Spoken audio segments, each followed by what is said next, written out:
ई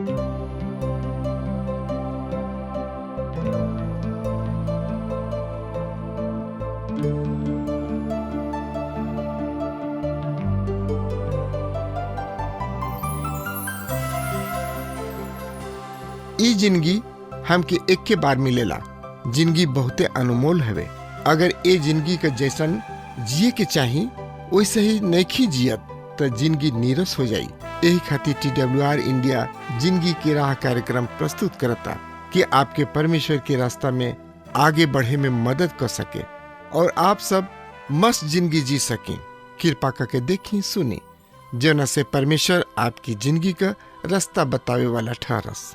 प्रिय श्रोता, आज हम अपना पवित्र शास्त्र बाइबल अध्ययन कार्यक्रम के अंतर्गत यूहन्ना रचित सुसमाचार के 7 अध्याय के 37 से 53 पद के देखे जा रहल बानी। पर हम शेष तथा बाचल बाकी पद के अब हम झोपड़ी सबके पर्व के अंतिम दिवस पर पहुंच गइल बानी। ई दिन यहूदी अपना आराधनालय में पानी के मात्रा दोगुना कर देताड़े लोग। ओ पानी में खड़ा होके प्रभु यीशु मसीह ओहनी के न्योता दे रहल बाड़े। उ लोग ए अवसर पर ओ समय के याद मनावत रहन जबकि परमेश्वर निर्जन प्रदेश के यात्रा के समय ओहनी के चट्टान से पानी निकाल के पियोले और उ चट्टान खुद प्रभु यीशु मसीह हवे। जैसे कि प्रेरित पौलुस पहला कुरिन्थियों 10 अध्याय 4 पद में बतावल गइल बा। और ई सब एक ही आत्मिक पानी पियले काहे कि उ आत्मिक चट्टान से पियत रहन जौन की ओहनी के साथ साथ चलत रहे और उ चट्टान मसीह रहन। प्रिय श्रोता, जे ओहनी लोग के सही में पानी पियौले रहन उ ओहनी के बीच में उपस्थित रहन, मौजूद रहन। तो आई अब हमनी के पवित्र शास्त्र बाइबल से देखल जाओ। यूहन्ना रचित सुसमाचार 7 अध्याय 37 पद में एह तरी से लिखल बा, सुनी। पर्व के अंतिम दिन जौन की मुख्य दिन रहे, यीशु खड़ा भइले और पुकार के कहे लगलन, यदि केहू प्यासल होखे तो हमारा घिने आवे और पिए।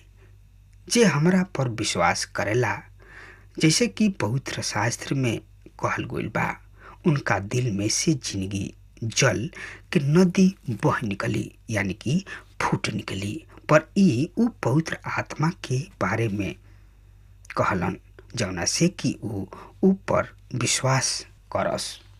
काहे कि आत्मा अब तक ना उतरल रहे, काहे कि यीशु अब तक अपना महिमा के ना पहुँचल रहन। तब भीड़ में से कौनो ई बात सुन के कहलस, सचमुच में इहे उ नबी हवे। दोसर कहलस, ई मसीह हवे। पर कौनो कहलस, काहे? का मसीह गलील से आई हैं? का ई पवित्र शास्त्र में नइखे आइल कि मसीह दाऊद के वंश से और बेतलहम गांव से आई हैं, जहाँ दाऊद रहत रहन। ऐसे उनका कारण ओहनी में फूट पड़ल। ओहनी में से कतना पकड़े चाहत रहन सा, पर कोनो उनका ऊपर हाथ ना डलले सा। प्रिय श्रोता, हम यूहन्ना रचित सुसमाचार में ऐसन बहुते स्थान पर पढ़ चुकल बानी। प्रभु यीशु कहलन, अभी हमार समय नइखे आइल। ये अध्याय के 6वां पद में भी हम यही तरी वाक्य सबके पढ़े के मिलेला तथा हम पढ़ भी चुकल बानी। जब वो पर्व में गोइल तो बड़ा गुप्त रीति से गोइले। और अब हम 37वां पद में पढ़ेना कि पर्व के अंतिम दिन जौन की पर्व के मुख्य दिन रहे, प्रभु यीशु खुल के सामने आवताने और स्वर्गीय बाबू के संदेश दे रहल बने। प्रिय श्रोता, ई उनकर समय रहे। जब समय आइल तो यीशु मंदिर में खड़ा होके ऊंचा आवाज से न्योता देवे लगले, जे प्यासल होखे उ हमरा किने आवे और पिए। मित्र, यह उ चट्टान ह जौन की यहूदी सब के पूर्वज निर्जन प्रदेश में चट्टान से पानी पियोले रहन। और ई लोग उनका के पहचानने में असमर्थ बाड़े लोग। और ई चट्टान फिर ऊ ए खाली न्योता दे रहल बाणे, यदि केहू प्यासल होखे ऊ आवे, हम पानी पियाई। ई न्योता स्पष्ट तथा स्वतंत्र इच्छा पर निर्भर करेला। सबसे पहिले केहू ई रउआ हो सकतानी पियासल, रउआ के जीवित और सच्चा परमेश्वर के प्राप्त करे के लालसा होखे, या रउआ के जिंदगी के पानी की जरूरत होखे। परमेश्वर पिता रउआ सबन के सामने प्रस्ताव रखले बाणे, यदि तू पियासल होख त तोहरा खातिर खड़ा बानी, तू एकरा के पिय और आपन प्यास बुझाव। रउआ के विश्वास के द्वारा यह कीमती पानी के ग्रहण करे के बा। ई पानी कोनो पदार्थ या चीज समान ना ह, ई पानी आदमी हवे। ई आदमी प्रभु परमेश्वर के बेटा यीशु मसीह हवे। जे उनका ऊपर विश्वास करी उ कबहू प्यासल ना होई। मित्र, का रउआ प्यासल बानी? का रउआ कोनो गंदा नली के पानी से आपन प्यास बुझा रहल बानी? मित्र, प्रभु यीशु रउआ के न्योता देताणे, यदि केहू प्यासल होखे तो हमरा किने आवे और पिए। रउआ यही घड़ी उनका किने आ सकतानी और उनका के अपन उद्धारकर्ता के रूप में ग्रहण कर सकतानी। और ज्यादा जानकारी खातिर रउआ हमरा संगे आपन पवित्र शास्त्र बाइबल खोल ली।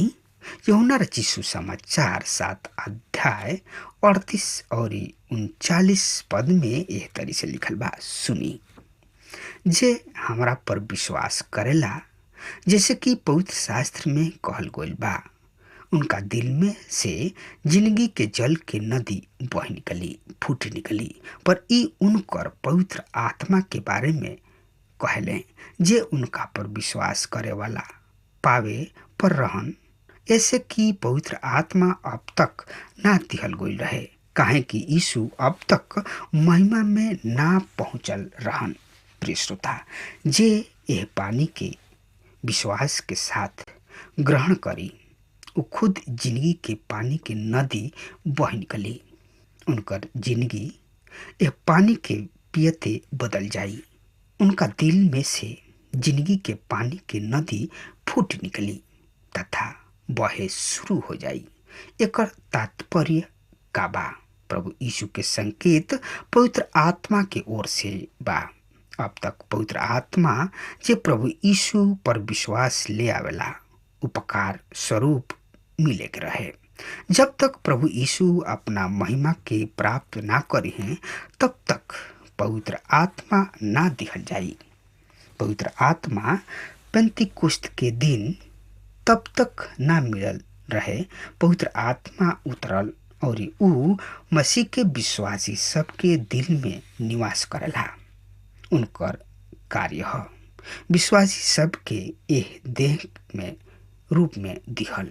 पवित्र आत्मा के आइल यह बात के सबूत है कि प्रभु यीशु पिता के पास सिंहासन पर वापस पहुंच गई बाणे।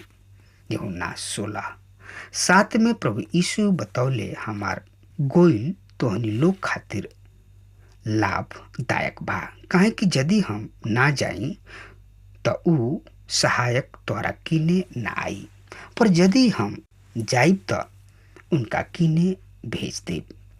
प्रिय श्रोता, रुआ हमरा संगे आपन पवित्र शास्त्र बाइबल निकाल ली। यूहन्ना रचित सुसमाचार 7 अध्याय 40 और 41 पद में इस तरी से लिखल बा।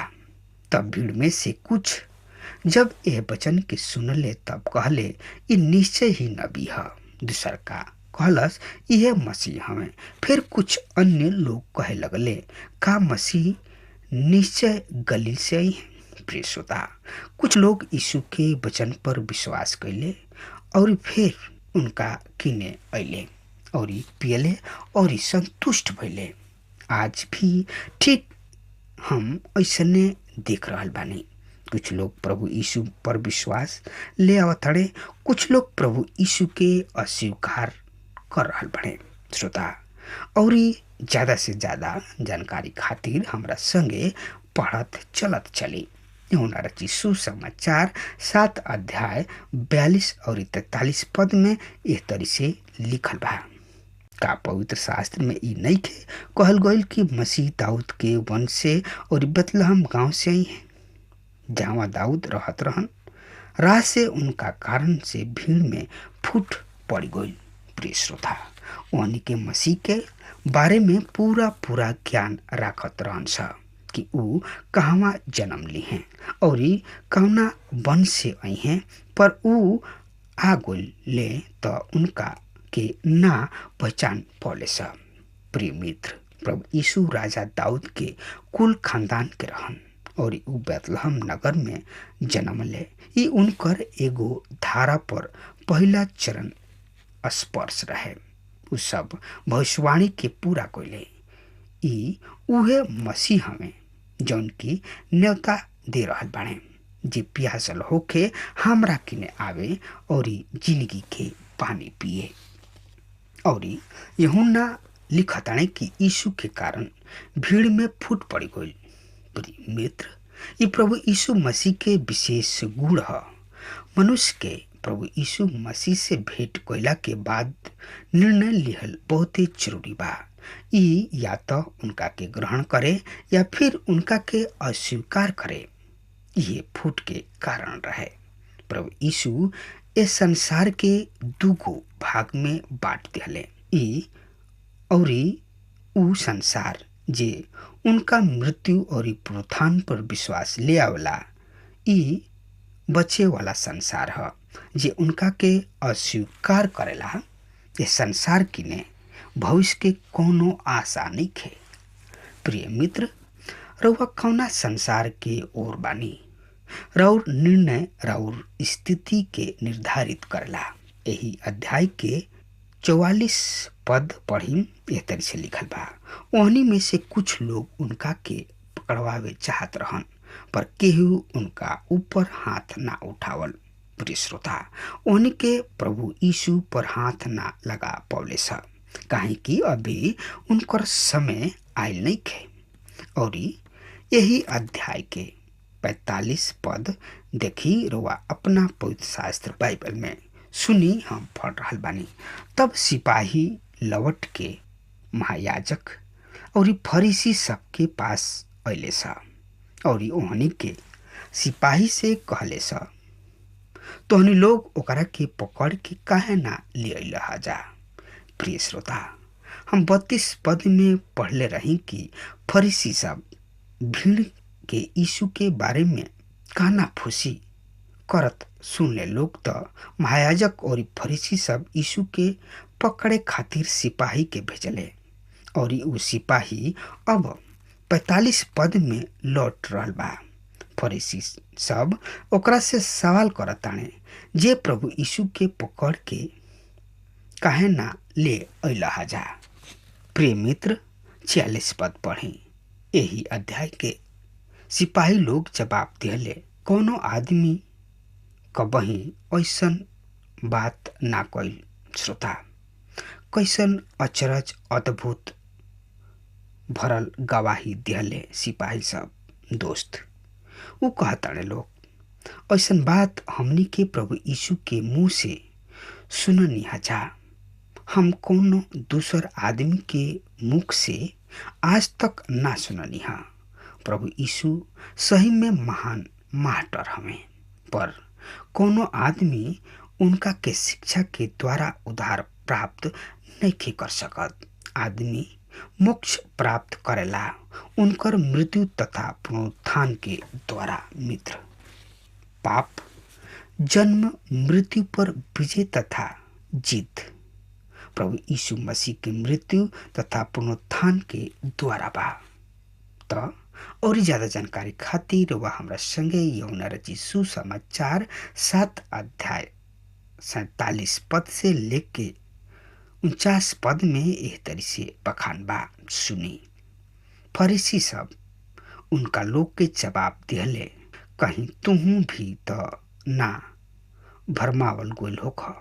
का अधिकारी सब या फरीसी सब में से केहू उनका पर विश्वास कैले बा? पर ई भीड़ जौन व्यवस्था नइखे जानत श्रापित बा। प्रिय श्रोता, ओहनी के एह अज्ञान भीड़ के श्रापित कह रहल बाड़े, पर समय आ गइल पर ई स्पष्ट हो जाई कि ई व्यवस्था जानने वालन के और ई उल्लंघन करे वालन के कतना श्रापित हुई हैं। तब प्रिय श्रोता, रुआ हमरा संगे पढ़ी यूहन्ना रचित सुसमाचार 7 अध्याय 50 से 51 पद में एह तरी से लिखल बा। निकदमुस जवन की पहिले उनका किने आयल रहन और ओहनी में से एगो रहन, ऊ कहले, का हमार व्यवस्था कोनो आदमी के जब तक पहिले सुन ना ले और ई ना जान ले कि ऊ का करेला दोषी ठहरावले। प्रिय श्रोता, हम यूहन्ना रचित सुसमाचार के 3 अध्याय में पढ़ चुकल बानी।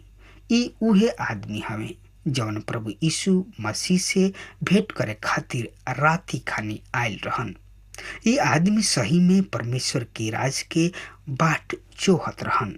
निकोदेमुस यहूदिया के महासभा में अधिकारी तथा यरूशलेम के 3 धनवान आदमी सब में से एगो रहन। ऊ ओही राती प्रभु यीशु मसीह पर विश्वास क के अइलन। ऊ एगो फरीसी और प्रभु यीशु मसीह के पक्ष ले रहल बाड़े, काहे कि ऊ यीशु के जान चुकल रहन। ऊ यीशु के जाने और ग्रहण कैला के मूल्य चुकावे के पड़ल। ऊ उनका से कह रहल बाड़े, कहीं तुहू तो गलीली ना हवा। प्रिय श्रोता, निकोदेमुस अभी सत्य के साबित बहुते कुछ करे के और सहे जा रहल बा, जवन की हम अपना अध्ययन काल में देखब। ऊ कहताड़े, खोजा और देख, गलील में कोनो नबी प्रकट ना होई। मित्र, ई बहुते रुचिकर बात बा कि ना तो प्रभु यीशु गलीली रहन, ना ही ऊ बेतलहम से आयल रहन। ऊ सीधा सरग तथा अमरता में से आयल रहन, महिमा में से आयल रहन, जैसे कि यशायाह नबी बतौले बा, काहे कि हमरा खातिर एगो बालक पैदा होई, हमरा के एगो बेटा दिहल जाई और प्रभुता उनका कंधा पर होई और उनकर नाम अद्भुत, मुक्ति करे वाला, पराक्रमी, परमेश्वर के अनंत काल के बाबू और शांति के राजकुमार रखल जाई। प्रिय श्रोता, ये पुत्र सड़क से ये पृथ्वी पर आई हैं और ये व्यवस्था के दाता सब उनका के ना पहचानी हैं। प्रिय मित्र, हमने के पहले के कारण वास्तविकता के समझे में बाधा पैदा करेले। हमने के परमेश्वर के महान सत्य के पहचाने और स्वीकार करे से वंचित रह जाई न जा। परिणाम स्वरूप हम परमेश्वर की महान आशीष से भी वंचित रह जाई न जा। हमने के परमेश्वर के योजना के समझे खातिर लचीला होके के आवश्यकता बा। आई एक खाली औरी आपन पवित्र शास्त्र बाइबल निकाल ली। यूहन्ना रचित सुसमाचार 7 अध्याय के 53 पद में यह तरी से लिखल बा। सुनी, यह पद में यह तरी से लिखल बा, और सब अपना घरे चली गए लोग। प्रिय श्रोता, केहू प्रभु यीशु के घर ना बोलावल। ई परब के महाभोज के रात रहे, पर प्रभु यीशु नगर के बहरी जैतून पहाड़ पर चढ़ी गइलन। जहाँ तक हमार ज्ञान बा, प्रभु यीशु अपना सेवा काल में कबहू यरूशलेम में राती खानी आराम ना कइलन। श्रोता, राउर विचार का बा? रउआ प्रभु यीशु मसीह के साथ कौन व्यवहार करे जा रहल बानी? अब हमार समय खत्म हो रहा बा, तब तक खातिर आज्ञा दी सभे। परमेश्वर रुआ सबके आशीष प्रदान करस। आमीन।